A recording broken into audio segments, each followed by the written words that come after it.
예, 자, 예레미야 애가 1장 오늘은 7절에서 10절까지 9절까지만 읽고 시작하겠습니다. 7절에서 9절까지 합니다.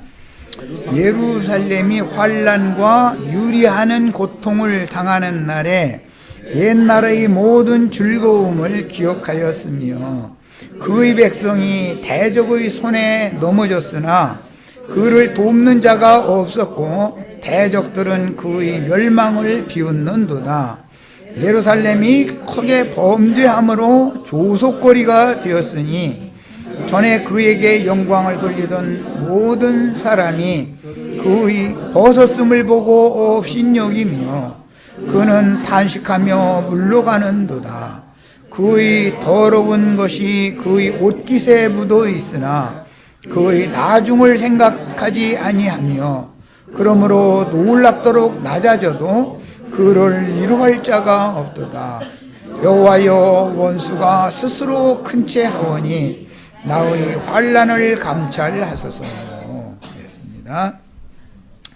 이제 시간을 약하기 위해서 자료로 바로 들어갑니다.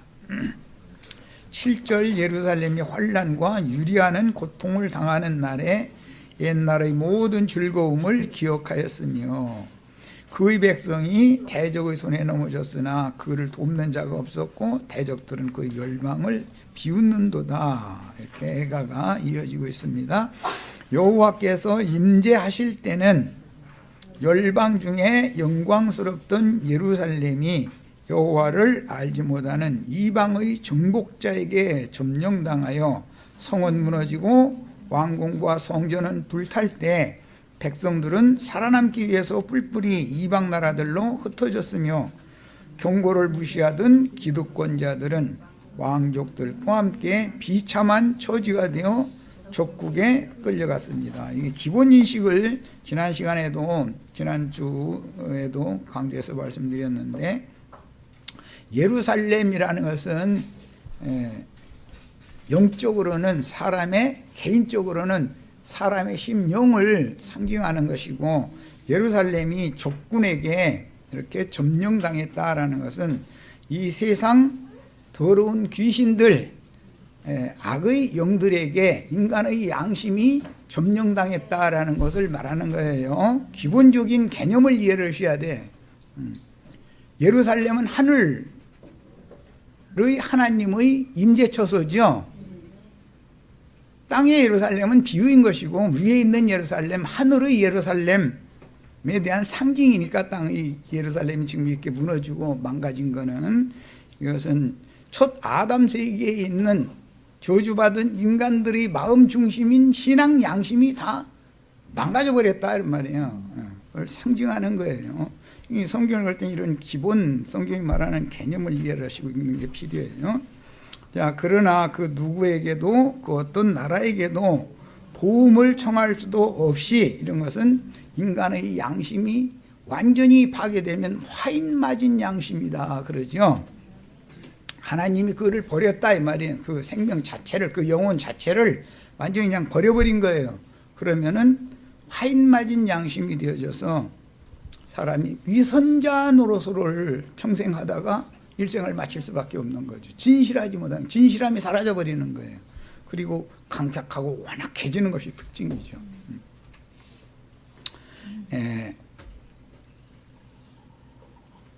영광스럽던 유다 왕국의 국권과 예루살렘 왕의 왕권은 속절없이 무너져 내렸으며 그 증거는 예루살렘 성의 무너져 내림과 왕궁과 성전이 불타는 모습으로 나타났으니 그 광경을 바라보는 선지자의 억장도 함께 무너져 내렸던 것입니다. 이것은 예수님이 당신의 피로 사신 교회가 세속화되어지고 타락하는 모습을 볼 때 예수님의 마음이 이렇게 예레미야 선지자는 비유죠. 선지자 중에 선지자는 예수님을 상징하는 거니까 예레미야 선지자는 예표의 사람일 뿐이에요. 그래서 특히 예루살렘 왕이나 제사장이나 선지자들 이런 사람들의 타락이 유다 왕국 자체의 멸망을 불러들인 것이다. 이것은 세상 교계의 지도자들의 타락이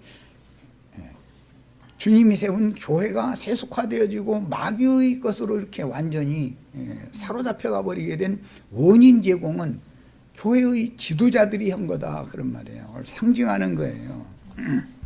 아가서는 바벨론의 2차 침공 시에 아가서가 아니라 애가서는 바벨론의 2차 침공 시에 바벨론으로 끌려가던 행렬에 섞여 있다가 예레미야는 국민들에게 신임을 받는 친바벨론주의자라고 알고 있던 바벨론 왕 느부갓네살이 사신을 느부갓네살하단 군대 장관에게 급하해가지고 예레미야에게 자유를 줘라, 바벨론으로 오고 싶다고 하면 데리고 오고 본국으로 돌아가겠다 하면 본국으로 돌아가게 해줘라 해서 본국으로 돌아왔죠. 끌려가다가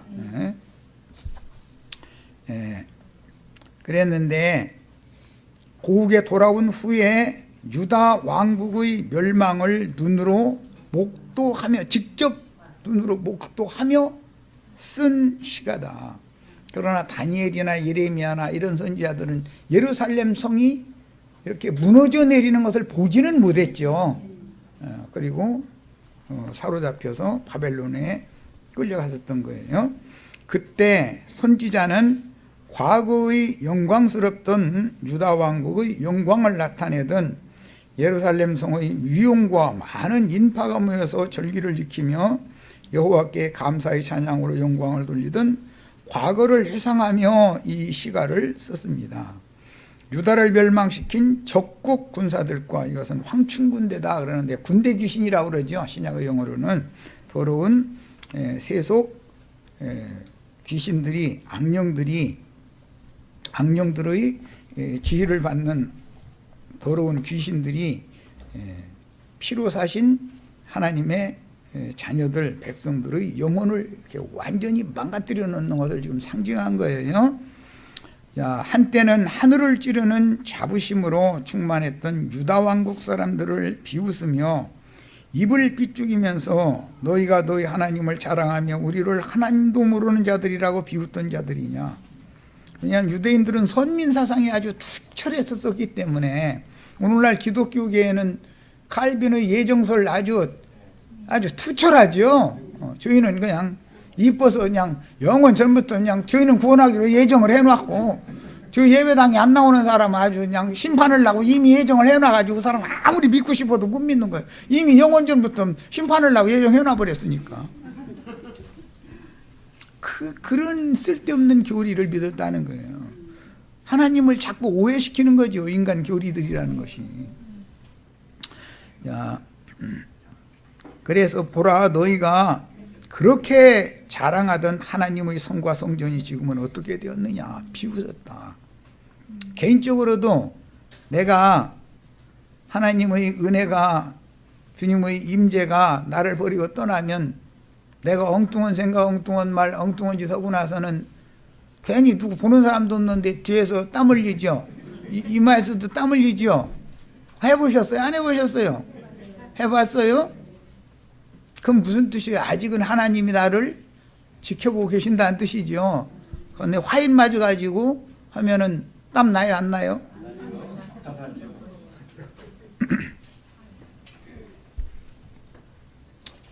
그렇게 되면은 믿지도 않는 이방인들이 예수 믿는다는 것이 저 모양이에요, 이러죠? 비웃죠? 할 말이 있어요, 없어요?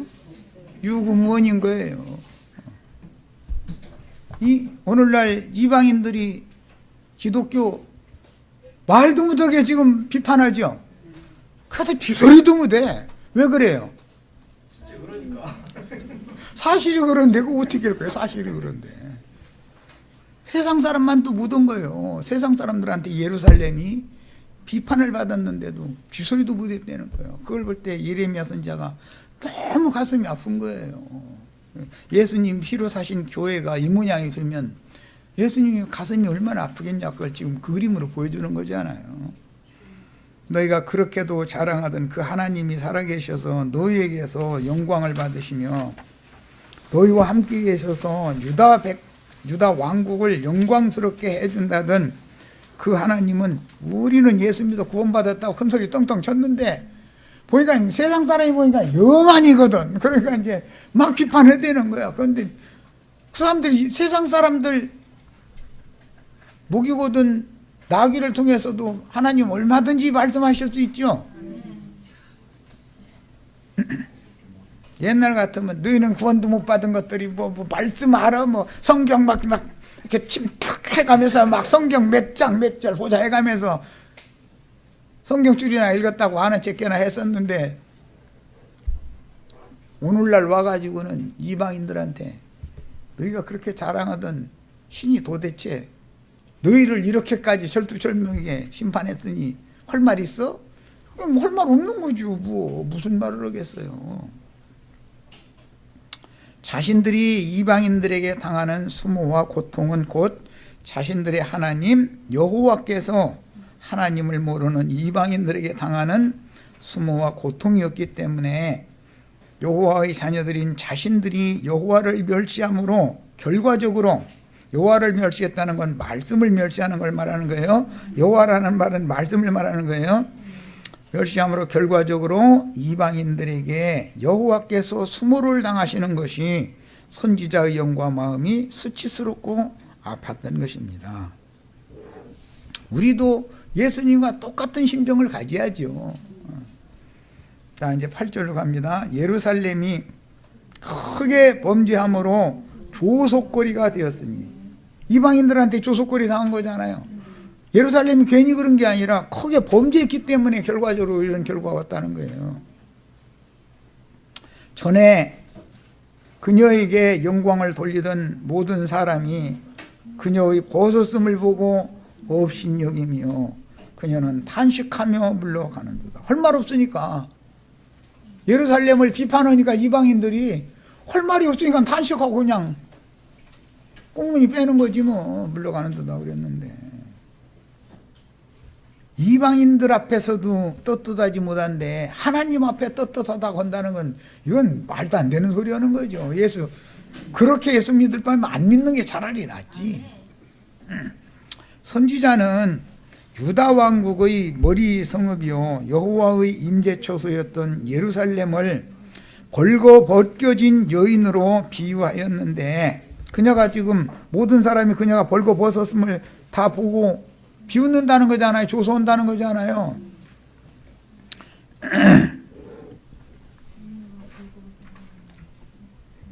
위선의 옷을 벗겨야 진실이 드러나는 거예요. 기독교 전부 위선으로 포장돼 가지고 이러고 지금 있는데, 이거 마귀를 통해서 마귀를 보내 가지고 전혀 완전히 벗겨. 속옷은 놔두고가 아니에요. 그냥 완전히 벗겨버리는 거예요. 완전히 벗겨버려. 옷은 만천하에 딱 드러나게 하는 거예요. 그러면 유구무인 거죠. 뭐. 오늘날의 기독교계의 상황이 그때 당시 예루살렘과 유다의 멸망과 뭐가 다르냐 이것을 지금 오늘날의 현실은 영적 적용이고 그때는 역사적인 사건일 뿐이죠. 역사적인 사건이 목적이 아니에요. 영적 적용이 더 중요한 거지. 선지자는 유다 왕국의 머리 성읍이요 여호와 임재처소였던 예루살렘을 벌거벗겨진 여인으로 비유하였는데, 한때는 하나님의 사랑을 받는 아내 신분이었던 신의 도성이 이런 형벌을 받은 것은 하나님의 아내가 다른 남자들과 사통하다가 이것은 세상과 세상에 있는 것들을 겸하여 섬겼다 그 말이에요.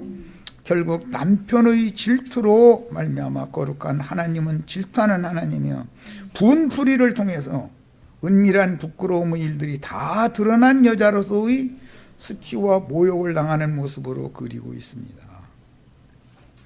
남편 몰래 엉뚱한 짓 하고 다니던 여자 모든 것이 적나라하게 다 드러나면 고개 듣고 그래도 잘했다 할 수 있어요? 못해요. 고개 푹 숙이고 동네 사람들한테 비판 다 들어도 쥐소리도 묻어지요.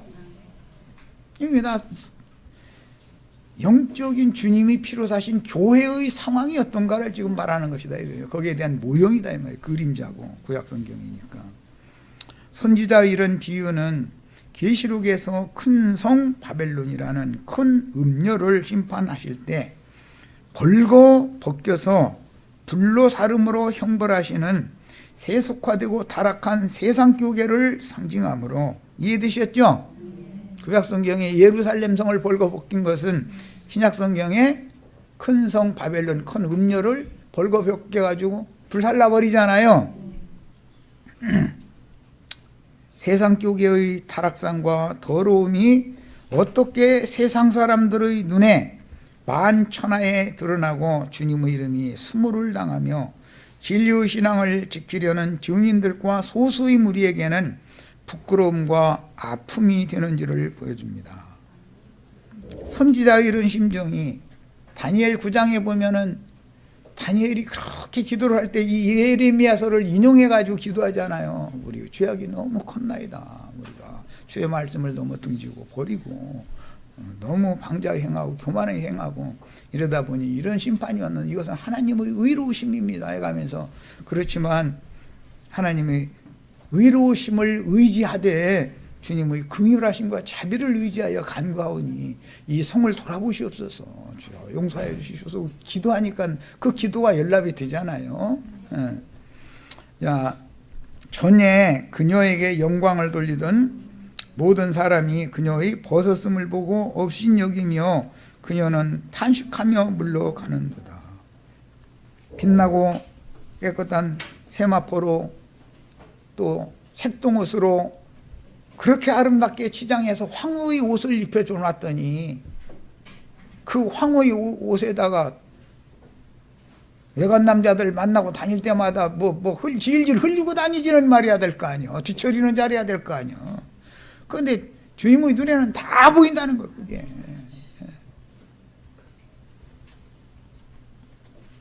나는 이렇게 간음하고 다녔어 하고 그 남편의 눈에 그 흔적을 표시를 다 이게 옷에다 묻혀가지고 다니니 예수님이 참다 이제는 더 이상은 안 되겠다 그러니까 지금 질투하는 하나님 화풀이 하면 이렇게 되는 거죠.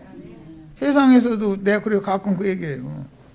남편이 어떻게 해서 만약에 실행을 하는 경우는 아내가 막 하다가 몇 년 지나면은 스스로 지쳐가지고 이제 그만하는데, 아내가 엉뚱한 짓 하는 걸 남편이 한 번, 두 번 이제라도 돌이켜라, 이제라도 돌이켜라 자꾸 달래도 영 안 두고 끝내 그 길을 계속 가면은 남편은 끝내버리죠. 이걸로 해결이 되는 게 아니라 남편은 이것보다 이것이 먼저 가고 그래도 안 들으면 에이 그러저러 이걸로 끝내자 하고 법정에 딱 가는 거죠. 남편이 가자 하면 남편은 끝나는 거예요. 아내는 가자고 해도 도로 살자 하면 또 도로 살아요. 그런데 남편 한 번 끝나면 끝난 거예요. 이런 거거든. 이걸 알아야 돼요. 남자와 여자의 성품이 이렇게 다르게 만들어 놓은 것도. 자, 그래서 유다 왕국의 이런 용화에 대하여 부러워했으며 유다 왕국과 예루살렘의 하나님 여호와께 영광을 돌렸고 여호와의 백성들은 뿌듯했지만 이제는 멸시와 수모의 조소를 들어도 유구무원일 수밖에 없는 처지가 너무도 수치스럽고 아프고 고통스러웠습니다. 자, 이제 9절입니다. 그녀의 더러운 것이 그녀의 옷깃에 묻어 있으나 그녀의 나중을 생각하지 아니하며 그러므로 놀랍도록 낮아져도 그녀를 위로할 자가 없도다. 여호와여, 원수가 스스로 근치하오니 나의 환난을 감찰하소서. 그랬어요. 내가 전에 언젠가 한번 얘기했던 것 같은데, 시골에서 청춘 남녀가 서로 사랑하고 물레방아 뒷전에서 손가락 걸어가면서 우리 다시 지금 이 사랑하는 이만 변치 말고 우리 결혼해서 자외선 넣어가면서 행복하게 살자고 세상에 닿는 데까지 끝까지 간다고 다 맹세했는데, 미리 서울 가서 뭐 하다 왔는지 8월 추석 때 양산 돌려가면서 나타나가지고서는 막 되지도 않는 소리 막 해야 되는 거지. 이제 그러니까 얘가 바람이 들어버린 거야. 그래가지고 걔 따라서 그냥 간 거야. 그런데 손가락 걷던 청년은 이제는 돌아오겠지. 근데 안 돌아오니까 허다모도 농사일 다 끝나고 겨울철 되니까는 다 팔아가지고 수소문해서 이제 찾아간 거예요. 물어 갔더니 생판 옛날의 걔가 아니야. 사랑하던 그 처녀가 아니야. 뭐 얼굴이 울긋불긋 하고 막 입술이 막 쥐를 잡아먹었는지 막 그냥 막 이렇게 생겨가지고 뭐 이러고 나타났는데 또 막 저 삐죽구도 신고 막 이러고 나타난 거예요. 그래가지고 인사를 하는데도 영 전에 그 사랑하던 그 아가씨가 아니야. 그런데도 그분이셔서 벌써 이러지 말고 가자. 그 청년이 사랑하는 청년이 걔가 지금 어디서 문지르고 있다는 거 보면 몰라요? 다 묻혀가지고 다니는데 뻔한 거지. 그런데도 고향으로 돌아가자. 우리 약속했지 않냐.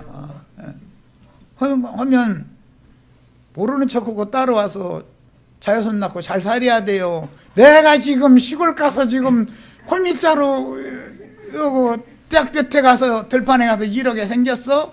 이래야 돼요? 알아서 하는 거지 뭐. 이래야 되느냐고 물어보는 내가 좀 그렇지. 주님께서 그 종선자들을 그렇게 부지런히 보내셔서 이제라도 돌이켜라. 몰라서 그러는 게 아니야. 하나님이 그녀가 뭔지도 못 아는 걸 다 알지만 이제라도 돌아와라. 이제라도 너 이제 돌이켜라. 그러면 새맘 마음 잡고 우리 나하고 약속한 거 지켜야 되지 않냐. 너 나하고 언약 맺었다고 언약 백성이라고 다른 사람들한테 떠들고 다니고 자부하고 자랑하고 그랬지 않아. 그러면 약속 맺은 거 잊어먹었어 너? 약속 버리면 안 되지. 그러니까 뭐라고 말을 해요? 내가 지금 옛날 그 시골 구석에서 이 손가락에 그거 장난을 한번 해본 거지. 그걸 이제 와서 지금 나보고 그거 지키라고? 그럼 하고 싶으면 하고 싶은 대로 가야지. 어떻게 할 거예요 그거를. 그렇게까지 하는데도 안 듣는다면 이것이 오늘날 기독교계가 큰 성 바벨론이 무조건 심판받는 것이 아니다는 거예요. 그 종선지자들을 부지런히 보내셔서 주님의 마음은 이렇다. 주님은 변함이 없는 분이다. 인간의 마음이 이랬다 저랬다 해도 주님의 마음 변함이 없다. 여전히 사랑하신다고 돌아오라고 그런다. 이제라도 세상신 잡기들 쫓아다니든지 이제는 딱 정리하고 주님께로 와라 하면 돌아와야지. 내가 지금 손구석에 가서 호미자루 들게 생겼냐고 이러면은 호미자루 드는 것이 진정한 행복이지 연지권지 바르고 가서 웃음 파는 것이 진정한 행복이 아니잖아. 자기 자신도 너무 그렇게 사는 거 이건 아닌데 해가면서 그 짓 하고 있는 거잖아 지금. 이해 다 되시죠? 좋은 말 할 때 돌아오는 게 낫지. 이건 뭐 우리 주님은 이런 분이야. 그래서 성경에서 이런 더러운 옷은 옛사람의 죽은 행실들인 죄악으로 더럽힘을 당한 신자들의 위선과 간교하고 더러운 영적 행위들을 상징하는 것이다. 구약성경 이스라엘 백성들이 하나님의 언약을 배반하고 이렇게 더러운 귀신을 섬기던 이런 것이 반복됐기 때문에 그 죄과가 하늘에 미쳤기 때문에 하나님이 더 이상은 못 참겠다 이제 하고 이렇게 심판을 한 건데, 이것은 역사적인 사건으로 끝나는 게 아니라 이것은 주님이 피로 사신 교회가 어떻게 타락하면 하나님이 견디다 이제는 안 되겠다 하고 심판을 하는 거, 흔히 세상 교회식으로 하자면 재림날을 말하는 거다 그런 말이야. 우리는 경륜적인 주님의 재림에 대해서 이해를 잘 하실 필요가 있고, 오늘은 다니엘 7장에서 9장까지만 요약해서 했고, 다음 일요일 날 10장에서 12장까지 영적 적용을 이제 하는 말씀을 중점으로 더 나눌 거고, 그때 자료도 해드릴 거예요. 주님은 개인적으로 매 세대에게 증인들을 보내서 전도를 하게 하셔서 자기 세대 가운데에서 구원받아야죠. 지금 나는 내가 살아있는 이 세대 가운데 구원받지 못하고 몇 년도 몇 월 며칠 날 주님 오신다 해서 그날 구원받을 수 있어요? 없어요? 그럼 말도 같지 않은 소리 하는 거예요. 이런데 속으면 절대 안 돼요. 그건 있을 수도 없는 일인 것이고, 자기 세대 가운데서 구원을 얻고 온전한 구원을 이루어서 주의 품에 데려가심을 받아서 주 안에 가서 쉬다가 주 안에서 쉬다가 마지막 나팔의 때가 오면 그때 주 안에서 자던 자들이 먼저 일어나고 살아서 그날을 맞은 자들은 짐승의 이름이나 그 이름의 표시를 이마에나 손에 받는 것을 거부하면 수가 몇이든지 다 살려줘요, 죽여줘요? 죽여준다고 그랬어요. 그렇게 해서 죽자마자 음부로 갈 필요가 있어요, 없어요? 부활 때니까 그땐 죽자마자 앞선 선진들이 계신 위에 있는 예루살렘으로 데려감을 받는 거예요. 마지막 구원받은 자들이에요. 자, 그 온전케 된 의인의 영들을 위해서 하늘에 준비하신 한 성에 들어간 자의 충만한 수가 채워지면 그 성이 오는 세상에 내려오는 거예요. 이것이 재림이에요. 그때 내려올 때, 그때 이 땅에 살아있는 자는 심판의 주님 만나는 거예요? 구원의 주님 만나는 거예요? 심판하러 오시는 주님을 만날 수밖에 없는 거예요. 구원하시는 주님을 만날 때는 이제 가자, 약혼녀에게 이제 가자 하면 아멘 하고 데려감을 받으면 혼인에 들어가는 거고, 거절하고 남으면 악한 세상에서 몸으로 짐승의 환난의 날을 몸으로 한번 당해봐야 돼. 그러고도 끝내 살아남으면 그루터기가 될 수 있는 자들이 있어요. 그런데 그것은 확실한 보장이 없어요. 오른편 양이 꼭 된다는 보장이 어디가 있어? 외간 남자와 사통하던 흔적들이 그녀의 옷에 묻어 흔적으로 남아있어서 남편의 눈에 띄어도 자신이 무슨 짓을 하고 다니는지를 개념치 않고 뻔뻔스럽게 영적 간음을 반복하니 이것은 기독교 생활을 계속한다 그 말이에요. 하나님의 말씀을 믿으려고 하면 복음으로 믿으려고, 복음을 믿지 않고 복음을 변개시키는 자들의 사람의 교훈을 자꾸 믿으려고 하는 거예요. 이것이 영적 간음이다 이거예요. 하나님 보실 때는 아주 더럽게 보는 거예요. 그의 남편인 여호와께서 참다 못해 혹독한 분풀이를 하신 징벌을 생각하지 않고 그런 짓을 해가면서도 장래에 하나님이 어떻게 하실 거라시라는 오늘 말씀 보면 생각지도 않고 그 짓을 계속 한다는 거잖아요. 한 번, 두 번 달래면은 끝내 안 들으면 내 남편이 나를 가만 놔두지 않을 거다라고 겁을 먹어야 되잖아요. 남편이 실행을 하면은 아내는 이걸로 해결하려고 그러지만 남편은 주먹으로 하는 거예요. 법보다 우선 주먹이 가까우니까 우격다짐 하는 거죠. 그래도 안 들으면 더 이상은 안 되겠다 하면은 법원에 가는 수밖에 더 있어요. 일단 남편이 가자 하면 그건 끝난 거예요. 그 대신 아내보다 남편은 더 많이 참지. 가정 생각하고 자식들도 생각하고 많은 것들을 남편이 넓기 때문에 아내 같지 않고 단순하게 생각을 않거든. 많이 생각해서 또 참고 하지. 그래도 내가 지금 떼약볕에 가서 호미자루 들고 들판에 가서 김이남에게 생겼어 이렇게 끝내하면 어떻게 해요? 안 따라가겠다는 걸 버려둬야지. 그런데 버려둠을 당하는 게 또 그렇게 좋대 사람들이 또 나와요. 그건 또 무슨 놈이 믿음인지 모르겠어 나는. 야, 여러 번 외간 남자 곧 이방 잡신들과 사통한 흔적을 아내의 옷에 묻히고 다니면, 옷이라고 하는 것은 신자들의 행위를 말하는 거예요. 겉옷은, 속옷은 구속받은 사실이 있느냐를 다루는 것이고, 그 남편이 어떤 복수를 할 것인지를 생각하지 않고 오로지 여러 외간 남자와 사통하고는 흔적을 옷에 남긴 음녀의 모습으로 예루살렘 성을 빗대서 애가를 부른 선자의 마음은 유다 왕국의 멸망과 예루살렘 성이 이방 군대의 군화를 신은 발에 짓밟히는 형벌의 원인이 무엇인지를 탄식하는 시가이다. 이것은 오늘날 주의 성령께서 타락한 세상 교회를 보시고 탄식하는 것에 대한 그림이다. 성경에서 더럽혀진 옷을 입은 여인의 모습은 구속하신 하나님의 자녀들이 우상 잡신들과 사통한 흔적으로 보시며, 세상 축복이나 빌고 날마다 예배당 성당에 모여서 위선적인 그런 종교 행위 이런 거 하는 거 볼 때는 하나님이 막 우라가 터져서 못 견디는 거지 뭐. 그런데 아랑곳하지 않고 계속 그냥 막 몰두하는 거예요.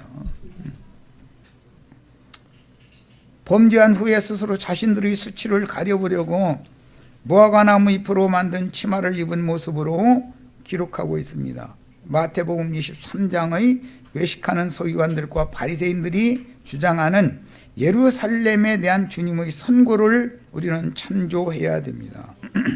뱀들아, 독사의 새끼들아, 내가 너희를 암탈기, 자기 병아리를 날개 아래 불러 모으려 하던 일이 몇 번이냐. 너희가 끝내 듣지 아니하였도다. 이 외식하는 서기관들에게, 서기관 바리새인들에게 동조하고 있는 예루살렘 남은 거는 형벌밖에 안 남았죠 이제. 그래서 너희가 어떻게 지옥의 판결을 피할 수가 있겠냐 이랬어요. 성경에서 이렇게 더럽혀진 여인의 모습, 더럽혀진 옷을 입은 여인의 모습이라는 것은 그들의 영이 더럽혀진 것이고 그들의 마음의 생각이 다 부패한 것이고 이런 것들이 그들의 위선적인 종교 생활로 다 드러났다. 하나님이 예배당에 성당에 토요일 날 일요일 날 모여서 주여 주여 찾아 쌓고 나머지 엿새 동안은 지 하고픈 대로 하고 이러고 사는 걸 볼 때 제발 좀 이러지 말아라. 제발 좀 이러지 말아라. 내가 너희 모든 날과 달과 절기와 모든 것들을 구속해서 내 안에서 나와 같이 생명으로 연합해서 한 생명으로 살면 되는 것인데 토요일 날하고 일요일 날하고는 거룩한 사람 같으죠. 나머지 날은 세상 사람만도 못오게 살면서 거룩거룩 자꾸 우리는 구원을 얻었나이다 하면 하나님 오실 때 열불 터지는 거지 뭐. 오죽하면 그 종도를 보내가지고 야 엿새 동안 나는 토토를 굶고 있다가 토요일 날은 수금하러 다녀야 되고 바쁘고 또 일요일 날은 또 일요일 교회 사람들한테 수금하러 다니라고 바쁘고 아니 난 그렇게 않고 날마다 서로 먹고 마시고 너는 내 안에 나는 네 안에 이렇게 좀 지내자. 아이 그렇게 호미자루 내고 내가 떼약볕에 나가겠냐 이래버리고 엿새 동안은 내가 아픈 대로 할 테니까 하늘에서 제7일 안식일과 일요일 날 이렇게 들여다보시고 복이나 쏟아 부어주시라고. 무슨 복 줄까 하면 돈보따리 이렇게 좀 이것도 필요하고 저것도 필요한데 좀 이렇게 쏟아 부어주시라고. 하나님 거기 계시고 나랑 여기 선한데 있는 나한테까지 오셔서 나랑 같이 연합해서 살라고 하시지 말고 그것도 높은 곳에 계시고 나한테 복이나 달라고 이런다 이거예요. 그러면 난 그게 아니라니까 왜 그러냐. 너 나하고 내가 아니냐. 그럼 손가락 그냥 거은 것은 그냥 맹세한 것 뿐이고 그냥 해본 거지 뭐. 이제 이렇게 나가면 언약을 배반하는 자가 있냐 이거예요. 마태복음 23장 33절로 39절입니다. 뱀들아 독사의 새끼들아 너희가 어떻게 지옥의 판결을 피하겠느냐.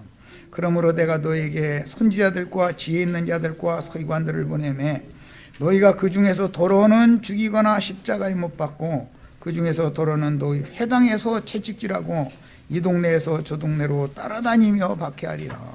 그러므로 의인 아벨의 피로부터 성전과 제단 사이에서 너희가 죽인 바라기아의 아들 사가랴의 피까지 땅 위에서 흘린 의로운 피가 다 너희에게 돌아가리라. 내가 진실로 너희에게 이르노니 이것이 다 이 세대에게 돌아가리라. 이 세대는 그 앞에 보면은 악하고 음란한 세대라고 돼 있죠. 그 악하고 음란한 세대는 표적을 자꾸 구한다는 거잖아요. 예루살렘아 예루살렘아 선지자들을 죽이고 네게 파송된 자들을 돌로 치는 자요. 암탈기 그 새끼를 날개 아래에 모음같이 내가 네 자녀를 모으려 한 일이 몇 번이더냐. 그러나 너희가 원하지 아니하였도다. 종선지자들을 보내서 유대교 지도자들이 귀에 대고 초소 말씀을 하시는 것은 주님께서 이제라도 돌이켜라. 너하고 나하고 맺은 약속이 있지 않냐. 자꾸 그걸 상기시키는 거죠. 그런데 너무 멀리 빗나가 버린 거예요. 너무 나가도. 야, 보라, 너의 집이 황폐하여 버린 바 되리라. 예루살렘 성과 예루살렘 신전이 황폐하여 버린 바가 된 것이 예수님이 또 똑같은 예언을 다시 하셨죠. 예레미야 선지자가 선포한 말로 똑같은 말이잖아. 이게 내가 너희에게 이르노니 이제부터 너희는 찬송하리로다 주의 이름으로 오시는 이여 할 때까지. 이건 너무 중요한 이제 여기 때와 시기에 관한 말씀까지 나왔는데 나를 보지 못하리라 하시니라 그랬어요. 율법과 선지자의 때는 세례 요한, 침례자 요한의 때까지죠. 그부터는 천국의 주인이 천국을 가지고 와서 천국 말씀을 전하는 천국 농사 시작이 된 거예요. 자, 인자 예수의 때가 왔어요. 구속을 이룬 다음에는 살려주는 영, 생명 주는 영이 되셔가지고 매 세대에게 계속해서 종들을 보내서 복음을 전하는 거예요. 그러면 100년 전 세대 사람들은 100년 전 그때 주님이 보낸 종들의 말씀을 듣고 돌이키고 구원을 얻어야 되는 거예요. 오늘 이 세대에게 보낸 종들의 말을 듣고 구원을 얻어야 되는 거예요. 자기 세대의 구원을 얻은 자들이 하나님은 한 시대를 경영하시는 분이기 때문에 구약 시대가 예수가 오심으로 끝났고 성령이 오셔서 이방인의 때를 다시 시작해서 이방의 충만이 찰 때까지 또 한 시대가 또 가는 거예요. 그러나 시대는 한 시대지만 그 한 시대 안에는 한 세대는 오고 한 세대는 가고가 반복되기 마련이다 이거예요. 왜? 하나님은 영원하시지만 인간은 영원하지가 않은 거니까. 그래서 구원 얻을 자의 충만한 수를 채우는 거예요. 그래서 이방의 충만함이 차면 그제야 끝이 오는 거예요. 이 천국 복음이 모든 민족에게 증거되기 위하여 땅끝까지 전파되어야 하리니 그제야 끝이 오리라. 그러니까 이것은 하나님이 보시는 끝이라고 하는 것은 인간들은 한 세상을 살다 죽으면 끝이지만 하나님의 시간표의 끝은 다르다라는 걸 알 수 있는 것이다. 그때 우리는 우리 세대의 구원을 받아야 되는 것이다 말이에요. 내가 살아생전에 내가 죽은 다음에는 여기 우리 2030년 4월 18일 17일 오후 3시 18분 지구 종말 온다고 주장하는 분 지금 오셨는데 그때까지 못 살고 죽으면 구원 받아요 못 받아요? 그런 예수 믿는다면 그 예수가 와도 사진 있어? 예수 어떻게 알아볼 건데? 예수인지 아닌지 거짓 선지자들이 다 와서 나는 그리스도라 하면 어떻게 할 건데? 무슨 소리를 하고자 하는 거냐 이 말이요. 사람이 정신 차려야 되잖아. 이제는 하나님은 때와 기한을 정해두시고 모든 세대들을 구원 얻을 자들의 수를 채우시는 거예요. 만약에 이 세대 중에 오늘이 주님이 정하신 이방인의 때 끝, 이방의 충만의 수가 찬 이방인의 때가 차기까지 예루살렘 이방인들이 발필이라 그랬는데 만약에 오늘이 그날이라면 누군가가 그 충만을 채우는 마지막 수에 들어가겠죠. 그런데 누군지 누가 알아? 아는 사람 있어? 이방의 충만한 수를 누가 지금 마지막 채우는 중인지 누가 아느냐고. 아버지는 아는 일이지. 야, 그래서 너무 교만 떨면 안 된다 이거요. 네가 보던 열 뿔은 아니다. 계시록 17장 9절로 18절 인용구 9절부터 봅니다. 지혜 있는 뜻이 여기 있으니 그 일곱 머리는 여자가 앉은 일곱 산이요. 이 산이라는 말은 교회들을 말하는 거예요. 항상 산은 하나님과 만나는 처소라는 개념이었어요. 히브리인들은. 일곱 산이요 또 일곱 왕이라 다섯은 망하였고 하나는 있고 다른 하나는 아직 이르지 아니하였으나 이르면 반드시 잠시 동안 머무르리라. 이 잠시 동안이라고 하는 이 용어는 흔히 말하는 후 3년 반을 말하는 거예요. 자, 전에 있었다가 지금 없어진 짐승은 8째 왕이니 7 중에 속한 자라 그가 멸망으로 들어가리라. 흔히 세상교회가 적그리스도라고 그러죠. 그런데 적그리스도는 하나만 있는 게 아니에요. 매 세대마다 많은 적그리스도들이 이미 나타났다고 돼 있죠. 2000년 전부터 매 세대 적그리스도들도 여전히 일을 하는 거예요. 여전히. 예. 그리스도의 종들도 여전히 일을 하고 있어요. 지금. 예.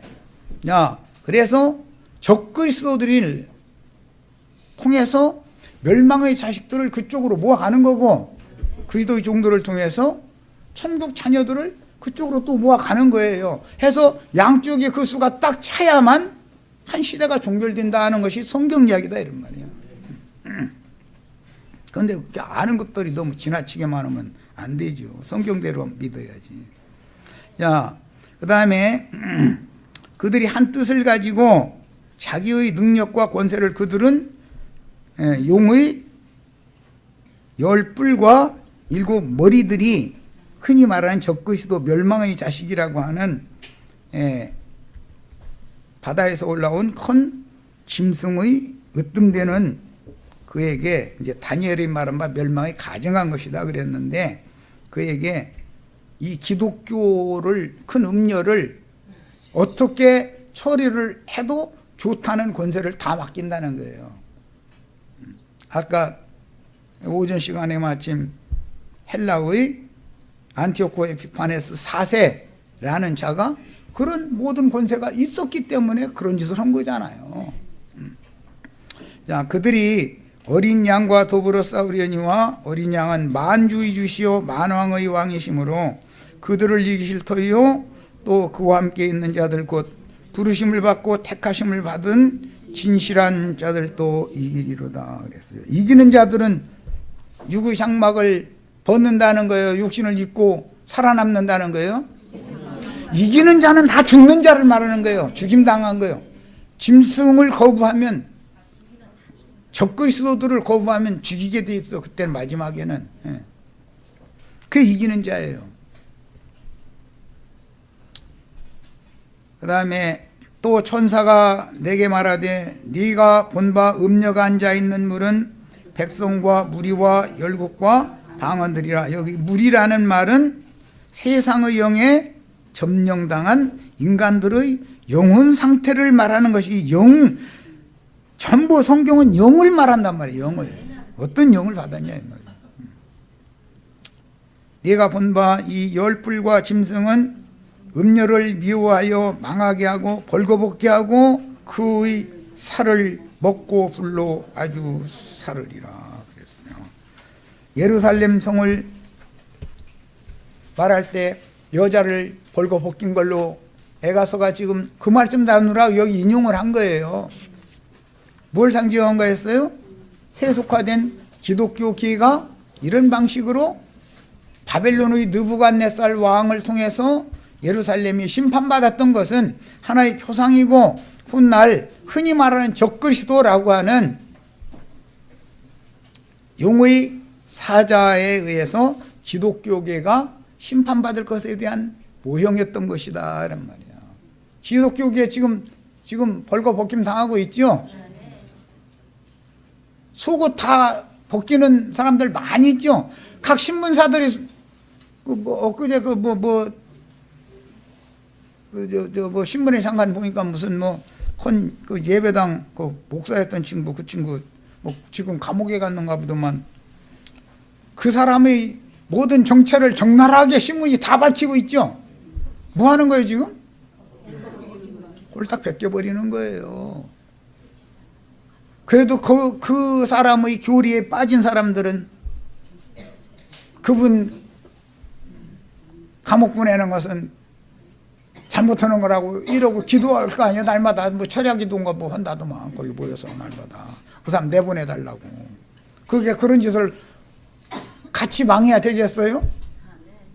주의 백성이면 도망 나와야지. 이제 그걸 보고서라도 정신 차려서. 이는 하나님이 자기 뜻대로 할 마음을 그들에게 주사 용의 뿔들과 짐승 머리들에게 주사 한 뜻을 이루게 하시고, 한 뜻이라는 게 음녀를 향한 안갚습니다 이거예요. 남편이 참다 이제는 더 이상은 난 못 참겠다, 끝내자 그런 거예요. 그들이 나라를 그 짐승에게 주게 하시되 하나님의 말씀이 응하기까지 하십니다. 그러니까 기독교 교회는 이런 형벌이 있어요 없어요? 안식일 지키면 이런 형벌 당해요 안 당해요? 일요일 지키면 이런 형벌 당해요 안 당해요? 많이들 하라 그래. 끝날까지 이러고 있으라 그래. 이렇게까지 경고를 해도 주의 백성이면 거기서 도망 나와야지. 이제라도 살 길 찾아야지. 또 네가 본 그 여자는 땅의 왕들을 다스리는 큰 성이라 하더라. 거룩한 성 예루살렘과 큰 성 바벨론은 대비되는 말이죠. 우리는 거룩한 성에 들어가는 권세를 받았어요. 자, 영적 간음으로 하나님의 징벌을 받은 에가서의 예루살렘 성은 훗날 예수를 박해하고 죽인 유대교의 간교하고 교활한 율법 행위를 강조하며 백성들을 착취하여 자신들의 배만 채우던 헤롯 땅과 율법사 서기관들을 일방적으로 동조하던 유대교인들에게 내려진 형벌로 역사상에는 바벨론, 페르시아, 헬라, 로마 시대에 반복해서 성취되었습니다. 이런 역사적인 사실들은 결국 신약시대의 세속화된 세상 교계인 많은 물 외환자 짐승들을 타고 앉은 큰 음녀인 큰 성 바벨론에게 예수 그리스도의 성령께서 집행하실 영적 심판으로 적용되므로 애가를 읽을 때는 오늘날 우리의 신앙생활을 보여주는 거울로 읽고 자신들의 신앙생활을 비추어 보아야 합니다. 이사야 64장 6절 무릇 우리는 다 부정한 자 같아서 우리의 의는 다 더러운 옷 같으며. 인간의 의는 다 더러운 옷이죠. 그럼 인간의 의라는 것이 율법을 안 지킨 거예요? 율법을 열심히 지킨 거예요? 모세 율법을 잘 지키면 잘 지킬수록 간음을 한 흔적을 옷에 묻히고 다니게 돼 있다. 이걸 아셔야 돼. 우리는 다 잎사귀 같이 시들므로 우리의 죄악이 바람같이 우리를 몰아가나이다.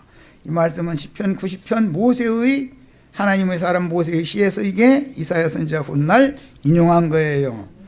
계시록 19장 7절로 8절 우리가 즐거워하고 크게 기뻐하며 그에게 영광을 돌리세요. 어린 양의 혼인계약이 이르렀고 그의 아내가 자신을 준비하였으므로. 이게 흔히 마태복음 25장에서 기독교계가 말하는 신부단장하는 거죠. 그녀에게 빛나고 깨끗한 세마포 옷을 입도록 허락하셨으니. 그럼 누더기 옷은 벗었어야 되겠네 당연히. 이 세마포 옷은 성도들의 옳은 행실이로다. 세상 사람들이 옳은 행실을 말하는 것이 아니에요. 국회의원들 다 서로 가치가 옳다고 그러죠. 그런 옳음을 말하는 게 아니에요. 세상의 의와 하나님 나라의 의는 다른 거예요. 너희는 그래서 그의 나라와 그의 의를 구하라 그러는 거예요. 하나님의 의와 세상 나라의 의가 다른 거예요. 스가랴 3장 1절 5절 대제사장 여호수아는 여호와의 천사 앞에 섰고 사탄은 그의 오른쪽에 서서 그를 대적하는 것을 여호와께서 내게 보이시니라. 여기서 내게는 스가랴 선지자 자신을 말하는 거예요. 스가랴 선지자도 선지자 중의 선지자이신 예수 그리스도 그 선지자에 대한 예표의 사람이에요. 야, 여호와께서 사탄에게 이르시되 사탄아 여호와께서 너를 책망하노라. 예루살렘을 택한 여호와께서 너를 책망하노라. 이는 불에서 꺼낸 그슬린 나무가 아니냐. 대제사장 여호수아가 70년 포로 생활을 마친 후에 스룹바벨 왕족과 함께 대사제족이었던 아론 반차 대사제의 계승자였던 여호수아가 함께 돌아오죠. 자, 그러는데 그렇게 하실 때 여호수아가 더러운 옷을 입고 대제사장의 옷은 거룩하고 영화로운 옷이어야 되는 건데 그런데 더러운 옷을 입고 천사 앞에 서 있더라는 거예요. 대제사장의 옷이 더럽혀졌다라는 것은 예수님을 사형수로 정죄하고 죽일 때 대제사장이 자기 옷을 어떻게 했어요? 찢으며 가라사대 우리가 무슨 증인을 더 요구할 필요가 있느냐. 그 입에서 우리가 참남한 말 한 소리를 들었다. 이제 증인도 필요 없다. 이는 마땅히 죽을 자라. 우리의 법에 의하면 그는 마땅히 죽을 자다. 이렇게 확정적인 사형 판결을 내렸죠. 야, 대제사장이 옷을 찢었다라는 말은 대사제의 복장이 찢어졌다는 말은 아론 반차 제사장 직분은 그걸로 끝이다 그 말이에요. 이제는 끝난 거예요. 대사제가 찢어진 사제복 입고서 사제 노릇 할 수는 없는 거죠. 자, 이제는 아론 반차 율법 제도는 완전히 끝난 거예요. 그런데 어떤 신령한 채 하는 자들은 율법 중에 몇 가지는 남고 몇 가지는 폐해졌다 이러고 앉았죠. 그런 놈들이 전부 가라지 씨를 뿌리는 악한 자야들이다 이거예요. 제사하는 장소인 신전과 제사장 자신과 제물과 제사 행위와 모든 것들이 다 완전한 것으로 바꿔지면 그 제사를 하는 날짜가 왜 남아야 되는데 제사를 그 날짜에 하던 것은 율법이죠. 그러면 율법을 제사를 받을 하나님이 그 제사를 안 받겠다 그러면 날짜만 주장하면 돼요? 안 돼요? 그래도 해야 되겠어요? 그럼 그러다 죽어. 할 수 없어. 그 원인은 그러다 죽여야지 뭐.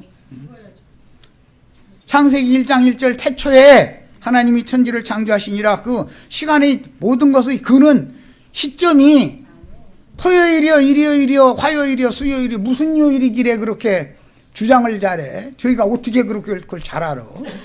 시간의 시작점이 인간 나라의 요일이 있던 때 없던 때요. 그때가 인간 나라의 요일이라는 건 애굽의 태양력에서 따오는 거예요. 뭘 알고서 얘기를 해. 성경에는 무슨 요일이라는 게 없어요. 첫날, 둘째 날, 셋째 날, 넷째 날, 다섯째 날, 여섯째 날, 일곱째 날 이렇게 돼 있고 제8일이라는 것이 있어. 제8일은 할례받는 날이에요. 성경을 믿어야지. 성경이 없는 인간 나라의 애굽의 태양력에 따른 걸 로마의 태양력에 따르는 요일 가지고 주장해서 자꾸 이 사람들은 아직 율법의 저주에 벗어났다는 거예요. 벗어나지 못했다는 거예요. 복음이 깨달아서 믿어졌다는 거예요. 안 믿어진다는 거예요. 지금 도무지 안 믿어진다는 거예요. 지금 언제까지 그럴 건데 언제까지. 우리는 성경에 있는 말씀만 믿는 거예요. 사람의 교리 섞은 건 믿으면 안 되는 거예요. 절대로. 다 인간 교리가 섞여진 건 혼잡이잖아. 혼잡. 태초라는 그 태초는 예수님 자신을 말하는 거예요. 나는 처음이요 시작이요. 알파와 오메가다. 예수 안에는 월요일이 있어요? 화요일이 있어요? 예수님은 7일 동안 중에서 엿새 동안 가만히 있다가 땅의 날 예배 받으러 와요? 해의 날 예배 받으러 와요? 그런 예수 믿어요? 인간에 허락하신 모든 날의 주인은 그분이에요. 시간의 주인이 누구요? 그분 안에는 이미 예수님이 큰 안식을 이뤘기 때문에 우리는 주 안에서는 그 마음의 쉼이 늘 있어야 되는 거예요. 마음에는 뭐 날 지켜야지 윽박 지르고 내일은 일요일인데 그런데 내일 그 우리 사촌의 대사 저 사촌 저 조카가 이 사촌 동생이 사촌이면 사촌 동생이 시집 간다는데 그 안 갈 수도 없고 에이 그러지 말고 자기 막 알아봤더니 5시에 일부 예배가 있다 이거요. 자기 다니던 예배 다니는 그게 없고 그러면 일부 예배 갔다 오는 거지 뭐. 그러고 나서는 주여 용서하여 주시옵소서 그러고 헌금은 안 내는 거예요. 본교에다 내야 되니까. 그런 예수 믿어야 돼요? 안 믿어야 돼요? 주여 예배 안 빠지고 혼인일장에 왔으니 용서하여 주시옵소서 안 해도 마음이 조금은 편하죠. 그런 미선자가 계속 아이고 그만해야지. 그런 거에 너무 익숙해져 있다 보니까 진리의 증거가 안 믿어지는 거예요. 도무지. 모든 날이 주 예수의 날이에요. 주 안에 있는 자는 우리는 모든 날 주의 날 안에 있는 거예요. 요한은 반모섬에 있는데도 주의 날에 주님과 대화하고 이상도 보고 다 했죠. 아니 지금 주의 종으로 박해받느라고 귀양살이 하는 거잖아요. 섬에 가서. 그런데도 그는 주 안에 있었어요. 주의 날을 지키고 있었어요. 그런데 땅의 날만이 주의 날이고 해의 날만이 주의 날이라 그걸 자꾸 서로가 윽박지르고 서로가 싸우면 해결이 돼야 안 돼요. 이놈의 그는 아담 세계의 저주받은 모든 땅의 날들에서 하늘의 날로 영원 세계의 날로 옮겨진 사람이 아니라 그런다 이거예요. 이 말이 안 믿어지는 거예요. 이보다 더 큰 저주가 어디가 있어. 그래서 모세가 주여 주 앞에서 우리가 주의 나를 계수하는 법을 가르쳐달라고 그랬어. 인간의 날짜라는 70, 80이면 끝이지만 인간의 날짜 허락한 70년, 80년 사는데도 마귀 날을 계속 살다가 마지막 맞은 사람도 있을 것이고 주의 날 안에 있다가 주의 품에 가는 사람도 있겠죠. 날수 계산하는 것도 배워야 돼. 시간 계산하는 것도 배워야 돼. 하나님은 영원한 시간을 우리에게 허락하시는 거예요. 여호와께서 자기 앞에 선 자들에게 명령하사 그 더러운 옷을 벗기라 하시고 또 여호수아에게 이르시되 내가 네 죄악을 제거하여 버렸으니 이것이 다니엘의 예언이 이루어진 거죠. 이게 뭐예요? 70일에가 이렇게 이루어진 거예요. 70일에 몇 년도 몇월 며칠 날이라는 말이 아니라 70번씩 7번이라도 용서하는 말씀이다 이거예요. 주 안에 있는 자는 완전한 구속을 받은 거다 이 말이요. 이런 걸 영속받았다 그래요. 내게 아름다운 옷을 입히리라. 이 아름다운 옷은 그리스도로 옛사람과 그 행위를 벗어버리고 그리스도로 새 사람으로 입는 것을 상징하는 말이요. 내가 말하되 정결한 관을 그 머리에 씌우소서 하고 하매 곧 정결한 관을 그 머리에 씌우며 옷을 입히고 여호와의 천사는 곁에 섰더라 그랬어요.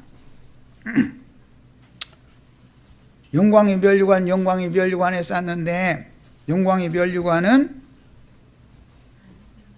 전도자에게는 이 말씀이 주의 보내신 말씀이 믿어진 영혼들이 영광의 면류관들이에요. 빌립보서 3장에 나오는 말이죠. 나의 사모하고 사랑하는 형제들아 너희가 주 예수의 날에 나의 자랑이요 면류관들이 아니냐 그랬어. 무슨 놈의 금면류관 어디 가서 천당 어디 가서 금으로 만든 면류관 쓰고 있으면 고기 아픈데 이러고 영원히 이러고 있을 거예요? 금덩어리 뒤집어 쓰고 이러고 있을 거예요? 그걸 그렇게 원해요? 그러니까 그렇게 믿으면 그러다 죽여야지. 할 수 없어 그거는. 그것밖에 안 믿어지도 않는데 어떻게 할 거예요? 영의 세계에 대해서 너무 무지하다 이거예요 사람들이. 내가 말하되 정결한 관을 그의 머리에 씌우소서 하며 곧 정결한 관을 그 머리에 씌우며 옷을 입히며 여호와의 천사는 곁에 섰더라. 계시록 22장 11절로 15절 불의를 행하는 자는 그대로 불의를 행하고, 그러니까 내가 하는 말로는 끝내 그렇게 하고 싶으면 그러다 죽어라. 그 말이죠. 아무리 진리를 증거해도 영 안 들은 건 계시록 마지막에 와서는 그 길로 가려면 그대로 가. 그 말이요. 할 수 없는 거예요. 이거 어떻게 할 거예요. 안 듣는데. 의로운 자는 그대로 의를 행하고 거룩한 자는 그대로 거룩하게 하라. 이 말은 신앙생활을 어떻게 할 거냐를 지금 말하는 말이단 말이요. 보라 내가 속히 오리니. 그럼 2000년 전에도 속히 왔죠. 그럼 1900년 전에는 속히 안 왔어요? 100년 전에는 속히 안 왔어요? 오늘 우리 세대는 속히 안 오셔요? 그런데요, 어쩐 일인지 예수님이 속히 온다는 예수님이 계속 2000년 동안 거짓말하고 여태 안 왔어 지금. 도대체 예수 이 말씀을 믿는 거요. 뭐 어깃장을 놓자는 거예요. 도대체 무슨 놈의 배짱이요. 매 세대에게 주님이 오신다는 건 말씀이 오는 것이고, 말씀이 육신에 대해서 구속을 이루신 예수가 살려주는 영이 되어져 가지고 진리의 말씀을 전하는 전도자들의 증인들의 말을 통해서 영의 위로부터 내려오는 생명의 빛이 번뜩 하는 것과 같이 인자가 올 때는 어느 한 날 오는 것을 보고자 하되 볼 수 없지만 번개가 하늘 이 끝에서 저 끝까지 번뜩 하는 것과 같이 오리라 그랬단 말이요. 오늘 번뜩 했어요? 아직도 안 왔어요? 그러다 죽어야 돼. 할 수 없어. 어떻게 할 거예요? 그 사람한테 말씀이 빛이기 때문에 빛의 말씀이 와야 내가 빛의 세계로 거듭을 놔둬서 빛의 자녀가 되든 빛의 세계에서 살든 뭔 수를 내지. 자기 두루마리를 빠는 자들이라는 것은 회개하고 돌이킨다 그 말이잖아요. 율법 행위 지금까지 교회 생활 잘못한 거에 대해서 돌이킨다 그 말이요. 이는 그들이 생명나무에 나가며 문들을 통하여 송에 들어갈 권세를 받으려 함이로다. 개들과 점술가들과 음행하는 자들과 살인자들과 우상숭배자들과 및 거짓말을 좋아하며 지어내는 자는 다 성 안에 들어갈 권세를 얻으리로다. 성 밖에 있으리라. 여기 그럼 개들이 요즘에 강아지 기르는 사람들 참 많은데 예수님은 강아지들은 미워합니까? 복실 강아지는 천국에 못 들어간다. 이제 지금 그 말이냐고. 이게 몰지각한 목사들을 말하는 말이지. 점술가들, 음행하는 자들, 살인자들, 우상숭배자들, 거짓말하는 자들이 다 누구요? 신부 목사님들 말하는 거 아니냐 말이요. 징벌을 당하고 예루살렘과 본토로 돌아온 무리의 대제사장인 여호수아의 더러워진 옷을 정결한 새 옷으로 갈아입게 해주시는 스가랴 선지자의 글은 이스라엘이 과거에 저지른 모든 부정함이며, 부정함이라는 것은 영적 범죄다 이거예요. 두신을 섬겼다 이거예요. 세상신도 섬기고 재물도 섬기고 하나님도 섬기고 그랬다 그 말이에요. 그러니까 이제 또 이 얘기도 잘못하다 않고 이제 또 말세에 너희가 재물을 쌓았도다. 보라 끝날이 가까웠으니 다 속세의 재산 팔아가지고 나한테 와라. 그러면 여러분 멸망한 밖에 내가 다 지켜줄 거다. 전화 그지 더다 죽으라 우리요. 전화. 주님의 나라가 속세의 돈 가지고 어디 가야 구원받는 나라가 주님 나라예요? 그럼 돈 없는 사람은 어떻게 구원받아 그럼? 그런 헌누더기 다 벗어라 이 말이야. 헌누더기 괜히 위선의 옷이지 않냐 말이야. 혼자 굉장히 자기는 거룩한 척하고 하느라고 쓸데없는 소리야. 속을 사람도 없고 속는 사람이나 속는 거지. 큰 음녀의 성에서 속히 도망하여 그 영과 신부가 초대하시는 그곳으로 가서 뱀들의 낯을 피하여 한 때와 두 때와 반 때를 양육받아 어린 양의 피에 자기의 겉옷을 빨아입고 어린 양의 혼인에 참여하는 지혜로운 5 처녀들이 되는 이상이 실현되어 불이 붙은 유리바다 위에 서서 어린 양의 구원을 찬양하는 마지막 이기는 자들까지의 구원이 우리는 뭐 마지막까지 갈 건 없고 우리랑 넉넉히 들어가셔야 되겠고, 최후로 마지막까지 구원 얻은 자들은 짐승이 다 죽여준 자들이다라는 거예요.